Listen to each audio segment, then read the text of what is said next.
বার জেনা করলে যে পাপ হয়, একটা সুদ খেলে তার চেয়ে বেশি পাপ হয়। আরেকটা হাদিস বলি তারপরে ব্যাখ্যা। আবু হুরায়রা রাদিয়াল্লাহু তাআলা আনহু থেকে বর্ণিত, তিনি বলেন রাসূল সাল্লাল্লাহু আলাইহি সাল্লাম বলেছেন, আর রিবা সাবুনা হুমান আইসারু আইনকে রাজুলা রাজুলা উম্মাহু, সুদের 70টা ভাগ রয়েছে, সুদের 70টা ভাগ রয়েছে।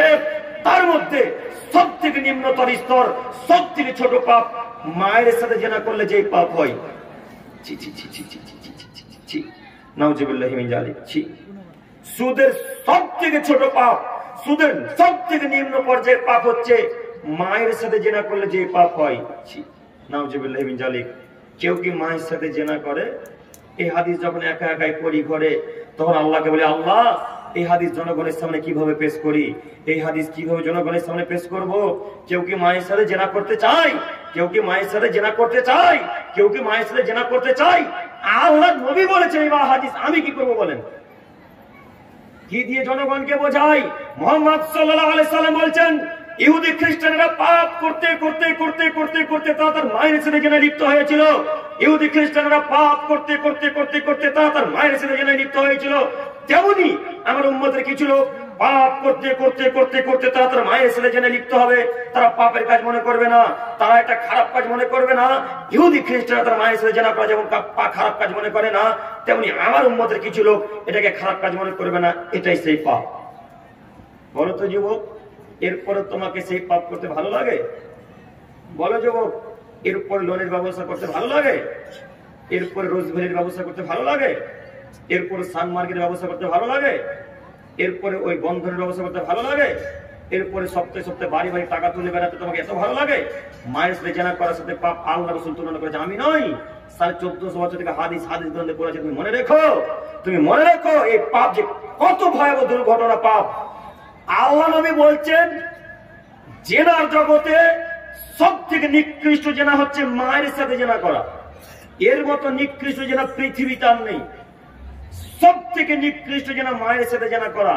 অথচ এই পাপ ঘরে ঘরে চলে, অথচ এই পাপ বাড়িতে বাড়িতে চলে, এই পাপ যুবকদের চলে। এখন আর একটা সিস্টেম উঠেছে, এই মোবাইল নাকি এখন লোন দিয়ে নেওয়া যাচ্ছে। হ্যাঁ, আর একটা নতুন সিস্টেম। কিছুদিন আগে তো বাইক হচ্ছিল, এখন মোবাইল। ইহুদি খ্রিস্টানদের এটা একটা চক্রান্ত। এরা সবকে পাপি করে জাহান্নামের দিকে ভরে দিতে চায়। শুনুন হাদিসের প্রথম বাক্যে আবারও ফিরে গেলাম। তিনি বললেন 36 বার জেনা করার মতো একবার একটা কেউ যদি জেনা খায়, একটা কেউ যদি সুদ খায়, 36 বার জেনা করার মতো পাপ হবে। ও সর্দার সাহেব, গ্রামের সব থেকে দামি মানুষ আপনি, তার কারণে আপনাকে সর্দার করেছে। ও সভাপতি সাহেব, গ্রামের সব থেকে সম্মানিত ব্যক্তি আপনি, তার কারণে আপনাকে সভাপতি করেছে। ও ক্যাশিয়ার সাহেব, আপনি গ্রামের সব থেকে ক্যাশিয়ার সম্মানিত ব্যক্তি, তার কারণে আপনাকে ক্যাশিয়ার করেছে। সর্দার সাহেব, এখনো ব্যাংকের চাকরি করতে হবে? ও ক্যাশিয়ার সাহেব, এখনো বাড়িতে লোনের ব্যবস্থা চলবে? এখনো বাড়িতে সুদের ব্যবস্থা চলবে? এরা দায়িত্বশীল যদি সুদ খায়, সর্দার যদি সুদ খায়, মুরল যদি সুদ খায়, ক্যাশে যদি সুদ খায়, তো গ্রামের মানুষ পরিবর্তন হবে? ইমাম সাহেব মেম্বারে উঠে বলছে সুদ খাওয়া হারাম, তখন ক্যাশে এসে কর্নার থেকে বলছে চলবেন। এদিক থেকে যখন একবার বলেছে মেম্বার সাহেব, আবার বলেছে যে ইমাম সাহেব বলেছে বিড়ি বাঁধা হারাম, তখন সর্দার ওই দিক থেকে এসে চলবেন। মানে ইমাম সাহেবকে দাবিয়ে রাখবে, বলতে দেবে না। তো ইমাম সাহেব মাথা বিক্রি করে কি চাকরি করতে এসেছেন এই মধুপুরে? হ্যাঁ, মাথা বিক্রি করে, ভাগ্য বিক্রি করে কি চাকরি করতে এসেছেন? জোরালো কণ্ঠে জুমার খুতবায় 2 হাত তুলে বলতে পারলেন না কেন? সুদ খাওয়া হারাম, সুদ খাওয়া হারাম, সুদ খাওয়া হারাম। দেখি কোন মায়ের বাড়িতে প্রমাণ করতে পারে এটা ব্যবসা যায়? কিয়ামত পর্যন্ত ব্যবসা যায় না, এর ব্যবসা হালাল। সুদের ব্যবসা হারাম, সুদের ব্যবসা হারাম। দেখি কোন মায়ের বাড়ির বুকে দম আছে বলুক এটা হালাল। দেখি কোন মায়ের বাড়ির ক্ষমতা আছে। আপনি বললেন না কেন? আপনি বলেন জুমার খুতবায় মাথা বিক্রি করে চাকরি করতে আসেনি, মাথা বিক্রি করে চাকরি করতে আসেনি মধুপুরে। ভাগ্যে যদি রুজি এই মধুপুরে থাকে, রুজি এই মধুপুরে হবে। আর রুজি যদি মধুপুরে না থাকে, সারা গ্রামের মানুষ রুজি মধুপুরে ব্যবস্থা করে দিতে পারবে? পারবে? কেউ পারবে না এই নীতি নিয়ে চলাচল করতে হবে। ইমাম সাহেব কেন তাদের কথায় থেমে গেলেন? থামলেন কেন? তারা দায়িত্বশীল ব্যক্তি, তার কারণে আজকে যদি জুমার খুতবা ইমাম সাহেব বলতো সুদ খাওয়া হারাম, কাল শনিবার সকালে হতে বেডিং নিয়ে যাও, আর তোমার থাকা চলবে না। ইমাম সাহেব হাদিস মনে রাখিয়েন, মুহাম্মদ সাল্লাল্লাহু আলাইহি ওয়াসাল্লাম বলেছেন, কাতাবাল্লাহু মাকাদিরাল খালাইক ক্বাবলা আন ইয়াখলুকা সামাদিন 50 আলফা সানা। পৃথিবী সৃষ্টির 50,000 বছর পূর্বে মানুষের ভাগ্য লেখা হয়েছে। পৃথিবী সৃষ্টির 50,000 বছর পূর্বে মানুষের ভাগ্য লেখা হয়েছে। সেই দিন যদি ভাগ্যে লেখা থাকে, সেদিন যদি ভাগ্যে লেখা থাকে এই মধুপুরে আজকে শুক্রবার সুদ সম্পর্কে বলার কারণে আমাকে শনিবার চলে যেতে হবে, তো চলে যেতে হবে। সেদিন যদি লেখা না থাকে তাহলে গ্রামের সব মানুষ যদি হাঁকিয়ে দেওয়ার ব্যবস্থা করে, আপনাকে পাঠানোর ব্যবস্থা করে, তো কেউ পাঠাতে পারবে? যদি ভাগ্য না লেখা থাকে পারবে না। তো যারা দায়িত্বশীল তারাই তো সুদখোর। যারা দায়িত্ব আছেন তাদেরকে বলছি, আপনারা কেন সুদ খাবেন? কেন সুদের ব্যবসা করবেন? কেন সুদের ব্যবসা করবেন? কেন ব্যাংকে চাকরি করবেন? কেন লোনের টাকা দিবেন? কেন ব্যবসা চলবেন? এরা নিচ্ছে কেন জানেন? এরা অশিক্ষিত মোড়ল, তার কারণে নিচ্ছে। যে সমস্ত সরদার, ক্যাশিয়ার, মোড়ল যেনারা এক কথায় দায়িত্বে আছে, যতজন সুদ খায় এরা কেউ শিক্ষিত নয়। এরা কেউ শিক্ষিত নয়। দেখবেন একটু, আল্লাহ নবী এই বাক্য বলছেন, আল্লাহ নবী এই বাক্য বলছেন। প্রমাণ আছে হাদিস, কিয়ামতের পূর্ব লক্ষণ। আবু সাঈদ খুদরি রাদিয়াল্লাহু তাআলা আনহু থেকে বর্ণিত, তিনি বলেন, রাসূল সাল্লাল্লাহু আলাইহি সাল্লাম বলেছেন, লা তাকুমুস সাআত, কিয়ামত ততদিন পর্যন্ত ধ্বংস হবে না, কিয়ামত ততদিন পর্যন্ত ধ্বংস হবে না, হাত্তা ইয়াকুনা আসাদু নাসি দুনিয়া লুকাবিনা লুকাব, যতদিন পর্যন্ত অধমের সন্তান অধম, অযোগ্যর ছেলে অযোগ্য, বেহায়ার ছেলে বেহায়া, অশিক্ষিত ছেলে অশিক্ষিত, যতদিন পর্যন্ত সমাজে নেতৃত্ব না দিচ্ছে, যতদিন পর্যন্ত সমাজে দায়িত্ব না নিচ্ছে, যতদিন পর্যন্ত অশিক্ষিত মোড়ল না হচ্ছে, সর্দার না হচ্ছে, কেসে না হচ্ছে, সভাপতি না হচ্ছে, ততদিন পর্যন্ত কিয়ামত হবে না। আপনি ঘুরে ঘুরে দেখেন, শুধু আপনাদের নতুন আপনাদের এই মধুপুরে নয়, শুধু এই মধুপুর নয়, সারা পৃথিবীতে ঘুরে ঘুরে দেখেন, 1999টা সমাজের সর্দার মোড়ল অশিক্ষিত। দেখেন চেক করে, যিনি সর্দার সাহেব তার তো মুখে দাঁড়িয়েই নাই, কোনে কি আবার সর্দার সাহেব।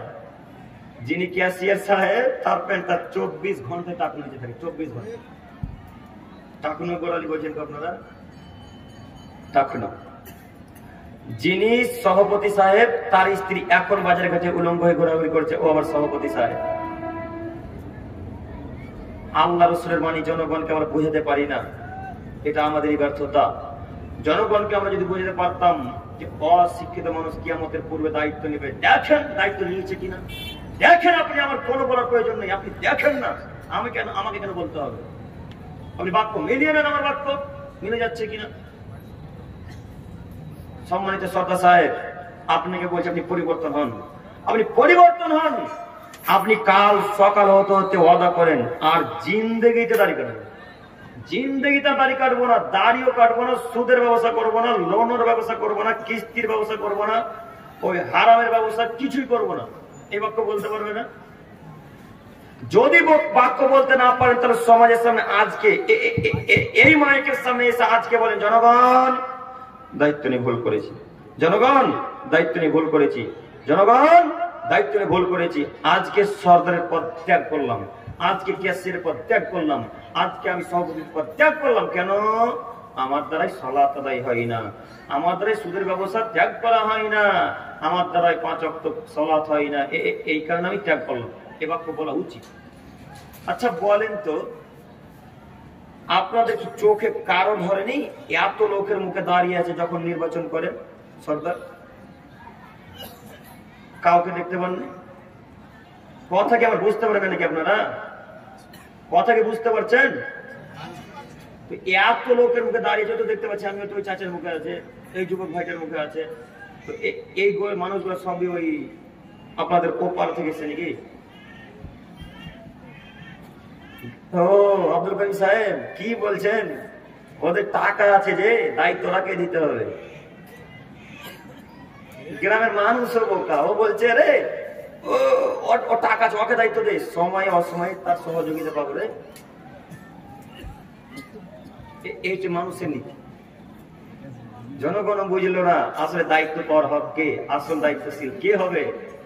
যে 5 ওয়াক্ত সালাত আদায় করতে পারবে, যে এই হারাম থেকে বিরত থাকতে পারবে, সুদের ব্যবসা থেকে বিরত থাকতে পারবে, তাকেই দায়িত্ব দিতে হবে। জনগণ তাকেই দায়িত্ব দিতে হবে। মুরব্বী সাহেব আপনি পরিবর্তন হন, আপনি পরিবর্তন হন। আপনাকে আমরা বাক্য বোঝাতে পারি না, তার কারণে আপনারা দায়িত্বশীল অযোগ্যকে দিয়েছেন, অশিক্ষিতকে দিয়েছেন, মূর্খ মানুষকে দিয়েছেন। যদি এরা অশিক্ষিত দায়িত্বশীল না হতো, পালন না করত, তাহলে গ্রামে কোন বাড়িতে লোনের ব্যবসা চলতো না। চলতো? চলতো না। যদি দায়িত্বশীল শিক্ষিত হতো, তাহলে কোন বিয়ে বাড়িতে গান বাজনা বাজতো না। বাজতো না। ও সর্দার সাহেব, আরেকটা দায়িত্ব পালন করেন তো দেখি, দেখি আপনাদের হয় কিনা। আরেকটা দায়িত্ব পালন করেন তো দেখি, আপনি আজকে এলান করেন তো দেখি, যে সমস্ত পরিবারে গান বাজনা বাজবে সেই সমস্ত পরিবারে আমরা বিবাহ করাতে যাব না। যে সমস্ত পরিবারে গান বাজনা বাজবে সেই সমস্ত পরিবারে আমরা বিবাহ করাতে যাব না। যে সমস্ত পরিবারে গান বাজনা বাজবে বিবাহের দিন, বিবাহের অনুষ্ঠানে, সেই সমস্ত পরিবারে ইমাম সাহেব বিবাহ করাতে যাবে না, আমরাও যাব না। আজকে এলান করেন তো দেখি, দেখি করেন। আজকে যদি ওই সর্দার সাহেব এলান করে, সব জনগণ উঠে গিয়ে বলে, সর্দার সাহেব কালকে আপনার বাড়িতে গান বেজেছে, কালকে আপনার বাড়িতে গান বাজেছে। সর্দার কেসেদের বাড়িতে যদি গান বাজিতে জনগণ বাজাবে না? হ্যাঁ, দায়িত্বশীল যারা তাদেরকে তাকে পরিবর্তন হতে হবে নাকি? আচ্ছা দেখি তো এই দাওয়াত খাওয়া যায় কিনা, একটু তাকান তো একটু। আবু হুরায়রা রাদিয়াল্লাহু তাআলা আনহু বলেন, রাসূল সাল্লাল্লাহু আলাইহি সাল্লাম বলেছেন, লিল মুমিনি আলাল মুমিনি সিত্তু খিসাল, একজন মুসলমান আরেকজন মুসলমানের কাছে হক রাখে, অধিকার রাখে 6টি। যে কোনো মূল্যে 6টি হক আদায় করতে হবে। 1, ইয়াউদু হিদা মারিদা, যখন কোনো মানুষ অসুস্থ হয়ে পড়বে, যখন কোনো মানুষ অসুস্থ হয়ে পড়বে, তখন গ্রামের মানুষ তাকে দেখতে যাবে, এটা তার হক, এটা তার পাওনা। যে কোনো মূল্যে তাকে এই হক আদায় করতে হবে। 2, ওয়ায়াসাদু ইদা মাতা, যদি কোনো মানুষ মারা যায় তাহলে তার জানাজায় কাফন দাফনে উপস্থিত হবে, এটা তার হক, এটা তার পাওনা মৃত্যু। 3, ওয়াইউজিবু হিদা দাওয়াহু, যদি কোনো মানুষ দাওয়াত দেয় তাহলে তার দাওয়াতকে গ্রহণ করতে হবে। বিবাহের পাশে বাড়িতে বিবাহ হচ্ছে, আপনাকে দাওয়াত দিয়েছে, দাওয়াত আপনাকে গ্রহণ করতে হবে। যে কোনো মূল্যে দাওয়াত গ্রহণ করতে হবে, যে কোনো মূল্যে দাওয়াত গ্রহণ করতে হবে। তবে দাওয়াত গ্রহণ করেছেন, দাওয়াত গ্রহণ করার পর সেখানে গিয়ে দেখছেন হিজরাতে ডান্স করছে,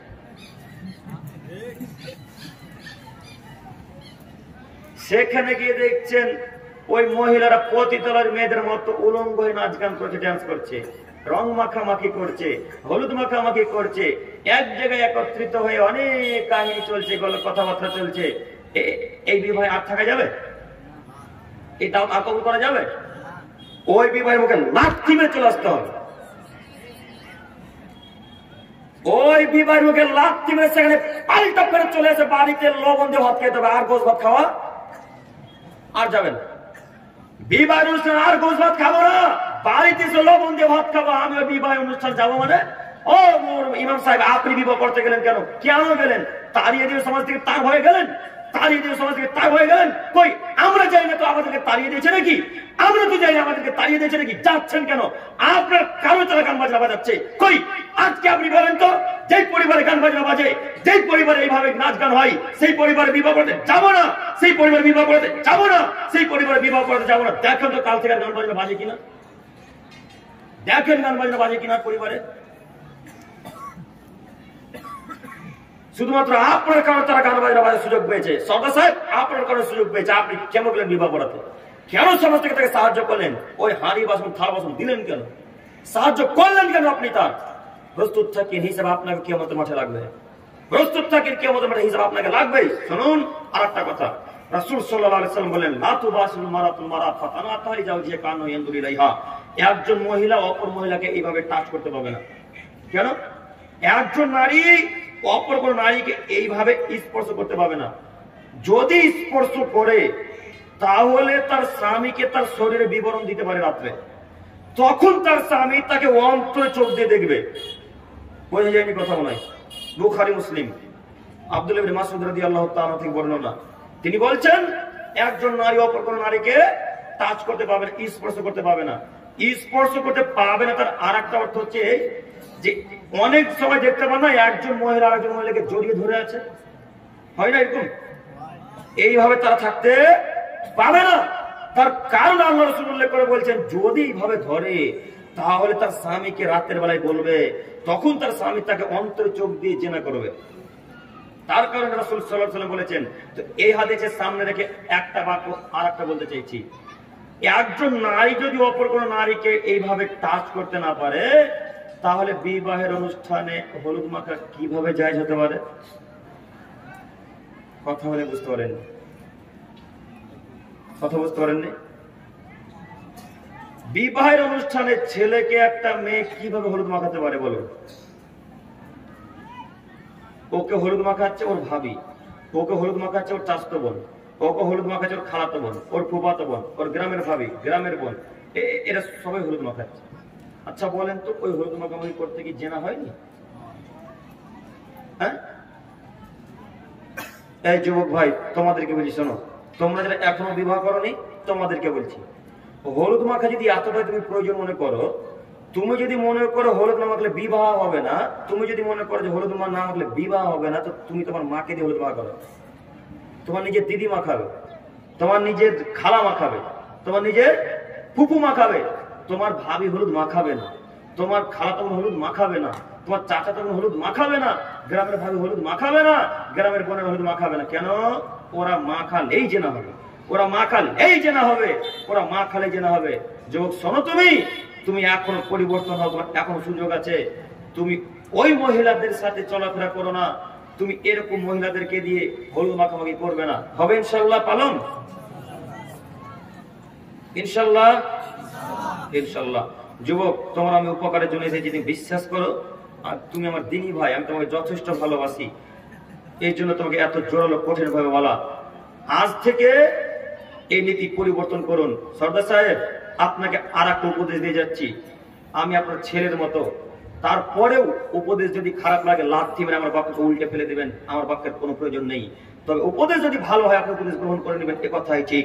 উপদেশ হচ্ছে এই, আবারও আজকে এলান করেন, এই মাইকের সামনে বলেন, যে সমস্ত পরিবারে এইভাবে হলুদ মাখামাখি চলে, গান বাজনা বাজে, যে সমস্ত পরিবার এইভাবে উলঙ্গ হয়ে মহিলারা রাস্তাঘাটে চলাচল করে, বিবাহের অনুষ্ঠানে রং মাখামাখি করে, হলুদ মাখামাখি করে, এই সমস্ত পরিবার ইমাম সাহেবও যাবে না, সর্দারও যাবে না, কেসিয়ারও যাবে না, সভাপতিও যাবে না। এই আইন পাস হবে না ইনশাল্লাহ? ইনশাল্লাহ হওয়া উচিত, করা উচিত। দেখুন, করেন, আপনি চেষ্টা করেন, দেখবেন কাল থেকে গান বাজনা ইনশাল্লাহ বন্ধ হয়ে গেছে। হাজারো সমাজ আছে, হাজারো সমাজ আছে যে সমাজে গান বাজনা বাজলে 40,000 টাকা ফাইন, 50,000 টাকা ফাইন। নেই গো? কালকে ছিলাম নদী এই জলঙ্গিতে, ওখানে আইন পাস আছে। আপনারা পারেন না কেন? ওরাও মানুষ, আপনারা মানুষ, তো ওরা পারে, আপনারা পারবেন না? সর্দার সাহেব, অনুরোধ রক্ষা করুন। আমি আপনাকে আবার অনুরোধ জানাচ্ছি, এই আইন পাস করুন। সম্মানিত উপস্থিতি, এরপরের হাদিস।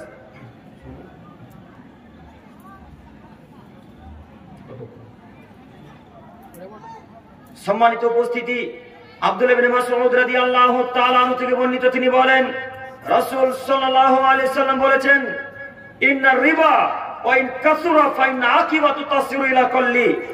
নিশ্চয় সুদ এমন একটি বস্তু যার পরিণাম হচ্ছে সংকুচিত হওয়া। নিশ্চয় সুদ এমন একটি বস্তু যার পরিণাম হচ্ছে সংকুচিত হওয়া, যদিও তা দেখে বৃদ্ধি মনে হয়। এই হাদিসটা ঠিক আগের আয়াতের মতো।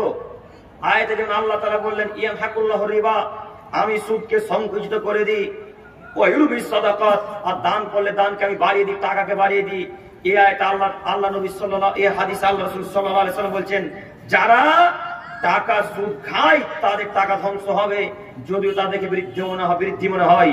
সম্মানিত উপস্থিতি, আপনাকে আমি অনুরোধ করছি, সব ব্যাংকের ব্যবসায়ী যদি সব টাকা ব্যাংকে দিয়ে দেয়, সুদের ব্যবসা যদি না করে, তাহলে তার স্ত্রীর জন্য, তার কন্যার জন্য 15,000 টাকা দামের শাড়ি কিনে না যাওয়া তো বহু দূরের কথা, ভিক্ষায় ঝুলিয়ে নিয়ে গ্রামে গ্রামে ভিক্ষা চেয়ে বেড়াতে হবে। সব টাকা ব্যাংকের সুদে নিয়ে এসে বলছে আমার টাকা, সবই তো ব্যাংকের টাকা। আচ্ছা আচ্ছা, একটা হাদিস, এই হাদিসটা এখানে রাখলাম, আট হাদিস বলি তারপরে দেখি। জাবের রাদিয়াল্লাহু তাআলা আনহু থেকে বর্ণিত, তিনি বলেন রাসূল সাল্লাল্লাহু আলাইহি সাল্লাম বলেছেন, লানা রাসূলুল্লাহ সাল্লাল্লাহু আলাইহি সাল্লাম, আল্লাহ রাসূল সাল্লাল্লাহু আলাইহি সাল্লাম লানত করেছেন আকিলার রিবা মুকিলাহু ওয়া কাতিবাহু ওয়া সাইদাইহি, যারা সুদ খায় তার উপরে লানত, যারা সুদ দেয় তাদের উপরে লানত, যারা সুদের সাক্ষী থাকে তাদের উপরে লানত, যারা সুদের লেখালেখি করে তাদের উপরে লানত। ওয়া ফালাহুম সাওয়া, এরা পাপে সবাই সমান পাপী। সম্মানিত উপস্থিতি, সহিহ মুসলিম ও মিসকাতের হাদিস। আমারও শুনুন, যারা সুদ খায় তাদের উপরে লানত, যারা সুদ দেয় তাদের উপরে লানত, যারা সুদের লেখালেখি করে তাদের উপরে লানত, যারা সুদের সাক্ষী থাকে তাদের উপরে লানত। অত্র হাদিসের বিবরণ দ্বারা বোঝা যায় সুদের কোন চাকরি জায়েজ নয়, সুদের কোন চাকরি জায়েজ নয়, সুদের কোন চাকরি জায়েজ নয়।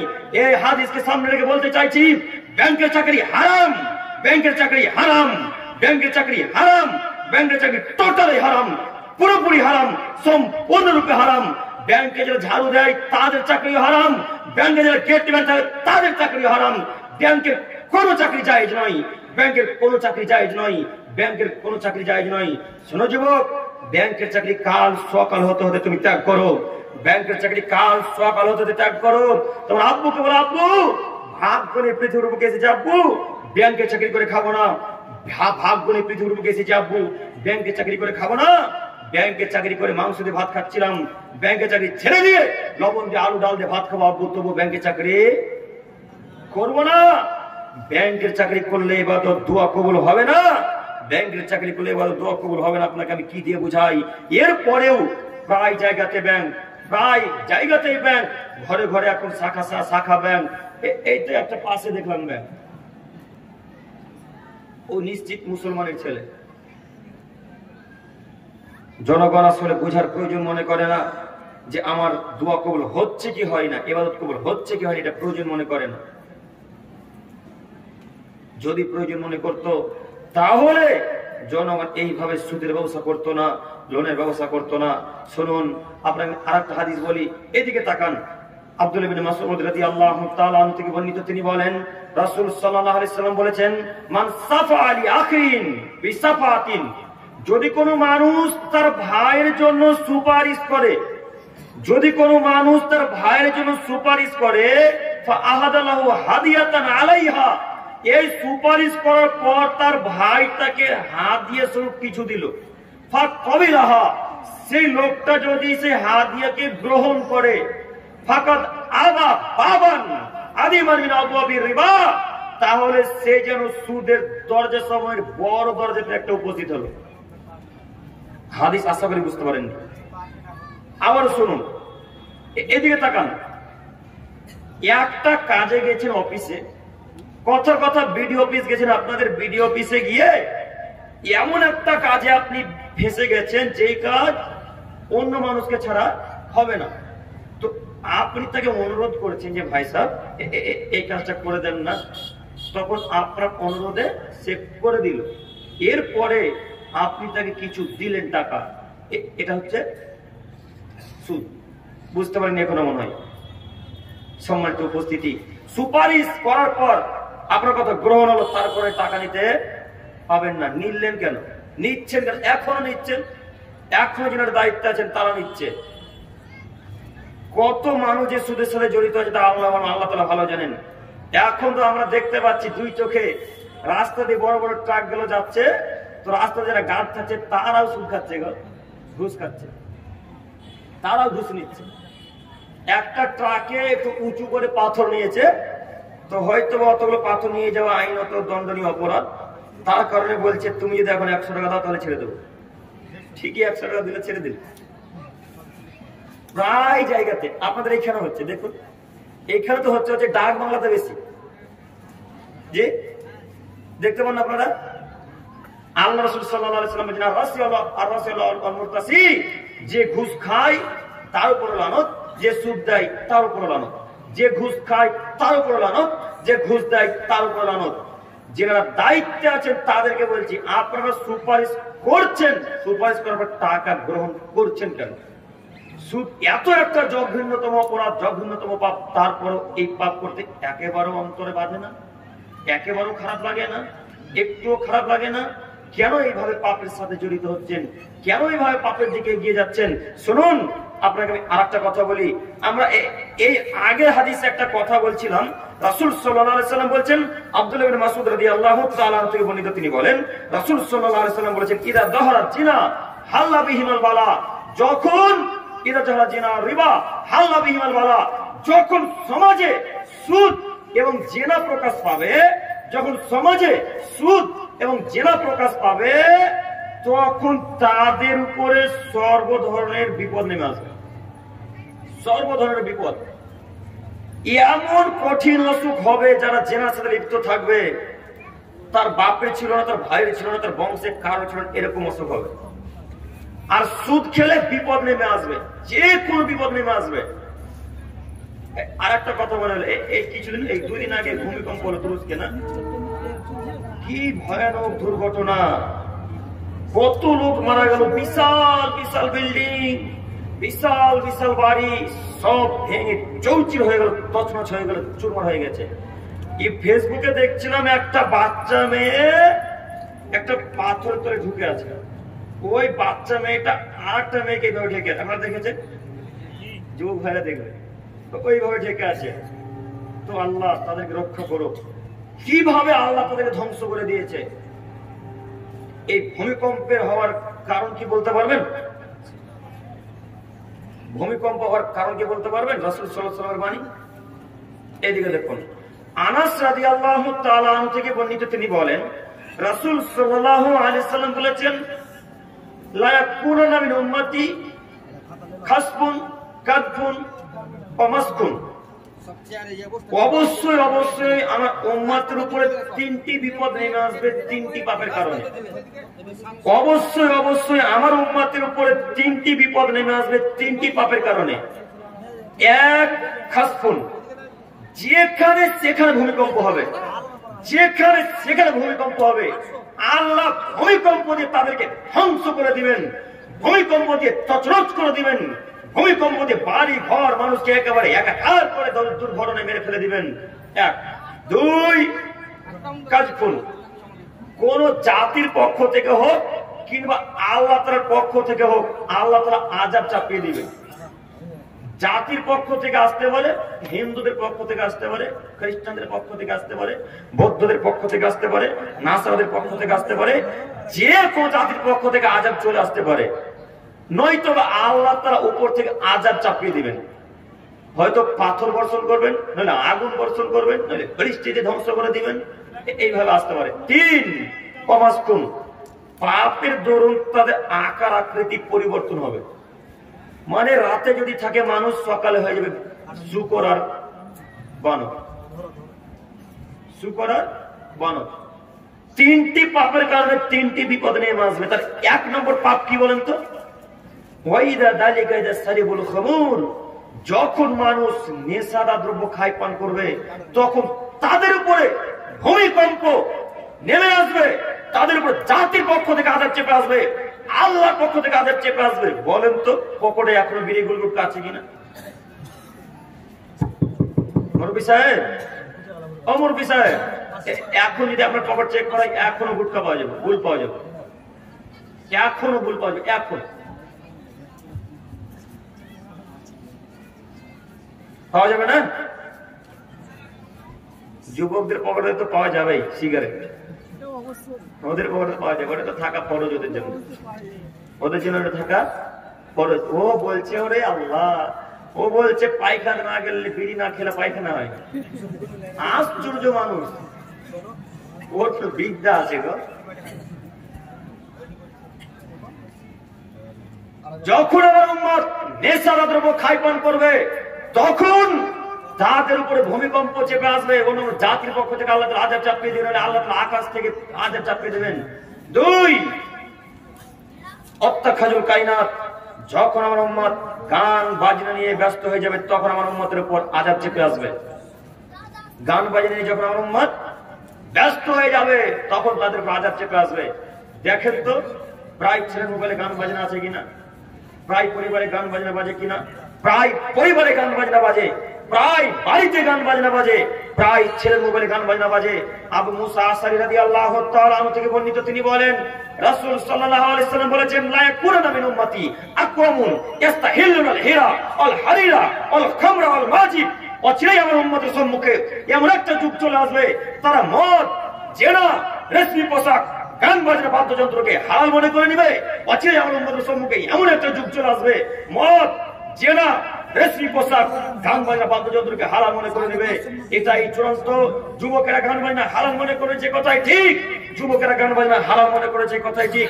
যদি হালাল না মনে করতো তাহলে তাদের মোবাইলে গান বাজনা থাকতো? যদি হালাল না মনে করতো তাহলে তাদের পরিবারে এখন টিভি সিরিয়াল চলতো?